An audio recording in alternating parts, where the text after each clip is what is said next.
Okay, you guys, this is the fourth video in the series. We're talking about mapping the outline or outlining the map for book two. This section now is going to seem very different than everything I've talked about up until this point. Ordinarily, I think these statements, these quotes, would have been in earlier versions of a draft, but because they kind of came when they did, I wrote them here. These quotes are going to come from Macbeth, Act 1.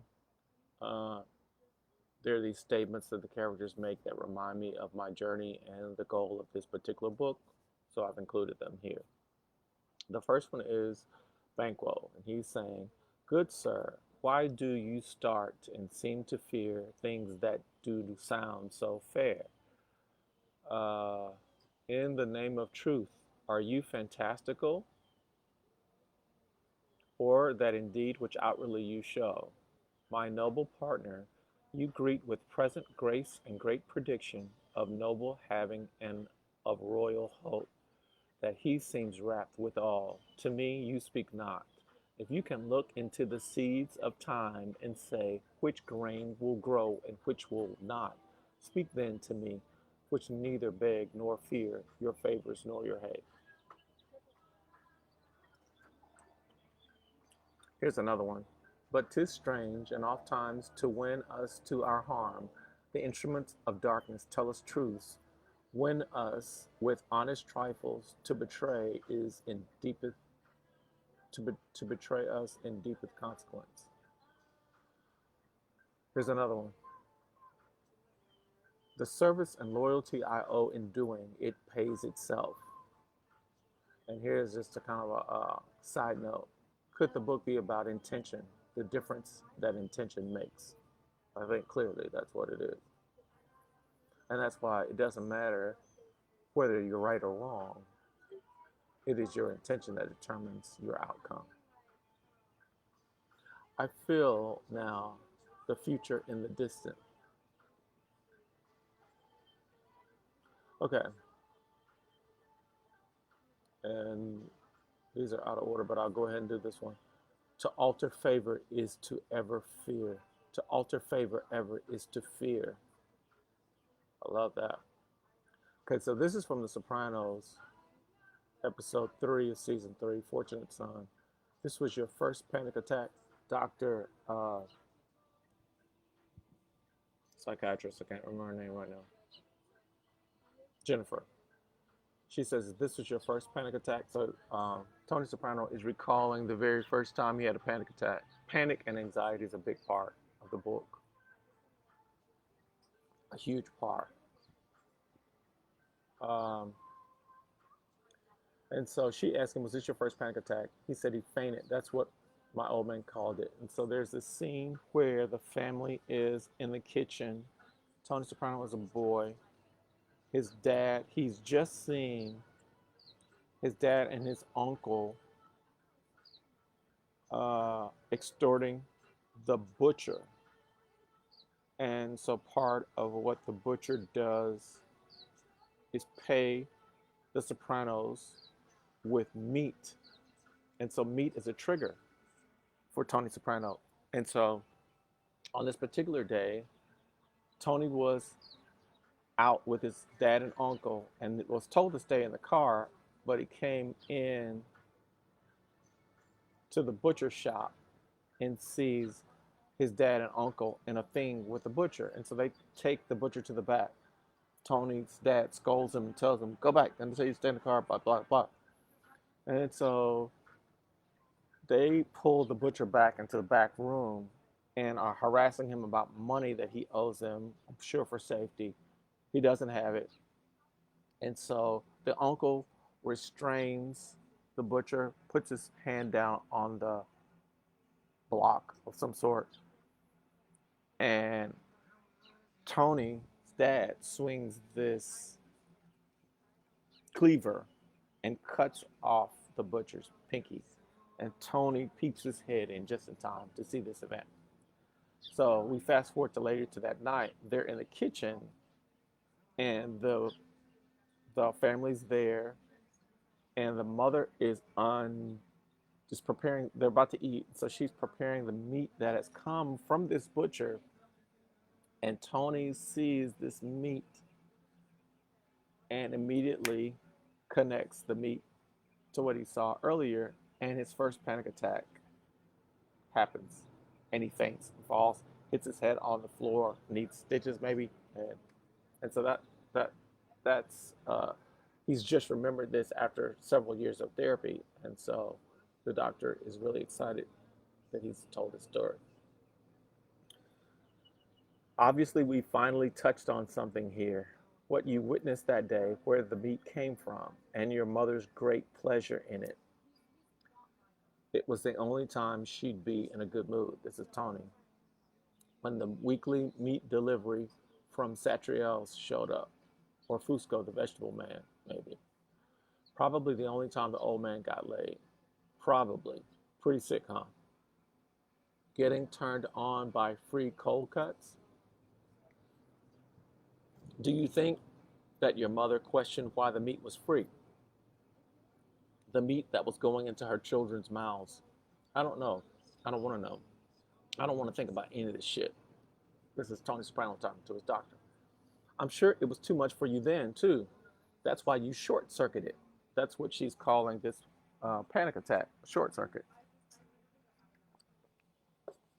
Puberty, witnessing not only your mother and father's sexuality because they were like dancing and doing stuff in the kitchen as they were about to eat, but also the violence and blood so closely attached to the food you were about to eat, and also the thought that someday you might be called upon to bring home the bacon like your father. All this from a slice of gabagool. I don't, I don't know exactly how to pronounce this because it's not spelled like this at all. Kind of like Proust's Madeleines. This is what Marcel Proust wrote, a 7-volume classic, The Remembrance of Things Past. He took a bite of a Madeleine, a kind of tea cookie he used to have as a child. That one bite unleashed a tide of memories of his childhood and ultimately of his entire life. This sounds very gay. I hope you're not saying that. Oh, I so love this. No. Understanding root causes will make you less vulnerable to future episodes. See? See? See what she's doing there? Understanding root causes will make you less vulnerable to future episodes. That's the first book. My fucking head is swimming here. We're going to have to stop. It's a lot to process, but we've made real progress today. Good work. And I'd really like you to write down any thoughts or associations. Okay, so that's the end of that section. I love that section, and I'm so glad that I found it in this context because it so fits with my story. Okay, so here are just some random notes that I've made of things that I need to include. Man's Search for Meaning transcript, download of the audiobook, which I've been using for my research. Add bios of mental health victims, particularly those I know, Philip Seymour, Michael K. Williams. Also add darkness to book and bio. Maybe bio includes all my trauma of life trauma. TED Radio Hour, downloaded and separate PDF. I've already done it. Biographies, email Michael K. Williams. Consider The Great Gatsby, Within and Within. Make your own choice. So here are now a series of titles, ideas. I've been spending a lot of time trying to think about what is this ultimate arc, right? Make your own choice, rapture on your own soul. Restore is about revival, redo of book 1. Book 2 is about creating moments that are real and deep enough to live in eternally. Again, I'm talking about time.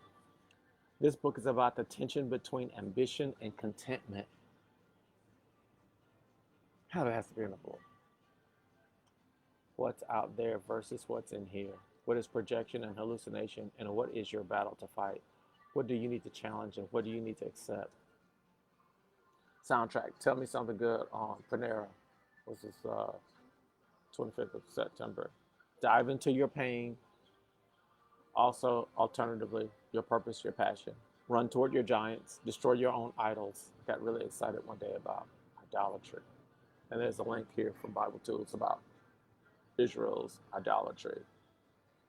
There's this whole sense that because they were struggling to connect in a way that was satisfying to their source, their divinity, their purpose and calling, they actually created objects that would become their gods out of gold. And I think I've done this a lot with my life through jobs and career, accolades, degrees, jobs, other stuff, creating these idols, these things that I could possess and control and put on a shelf that were easily managed, that I could use as substitutes for actually being in a relationship. That's why, again, I think the crown chakra is all over this. Note, I spent my life trying to become something I never was. I anticipated this untamed moment or reveal that Glennon Doyle talks about, but I was never that guy, and everyone else knew that about me. Marriage, attorney, engineer. Actually, I lacked the courage to be myself. Another purpose of the book is to refute a purpose-filled life and Dream Giver. Those were two books from my young adult ages that I grabbed and hoped would give me this roadmap of how I was going to figure this whole thing out. Use comedy routines that I like.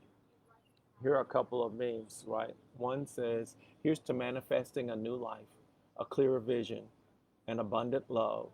Here's to opening our hearts to those who need us and walking away from places that serve us no good. That's one thing I have perfected. I can walk away.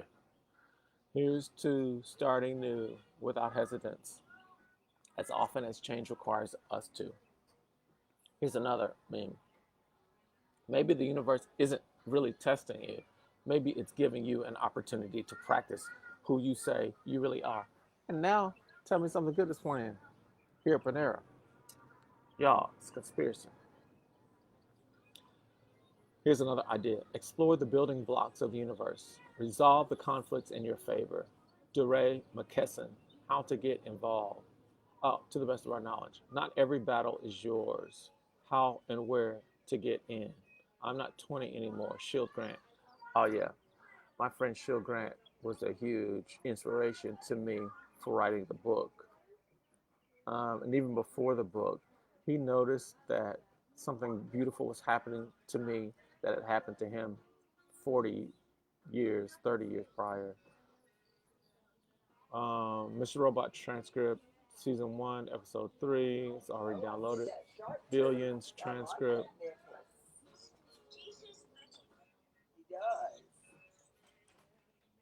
Billions transcript, season 3, episode 6 on instinct.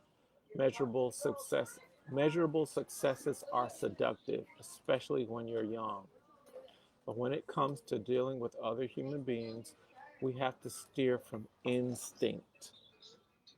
Someone else says, I don't trust instinct. The first person says, that's because you're defining it in some woo-woo spiritual way. Don't. This is from Billions.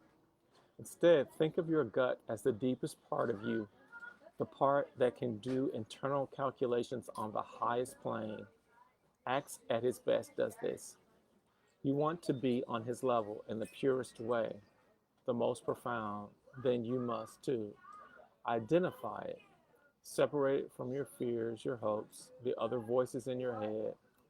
Because if you don't cultivate instinct and listen to it, you're fucking doomed. I love that. We're going to stop right here.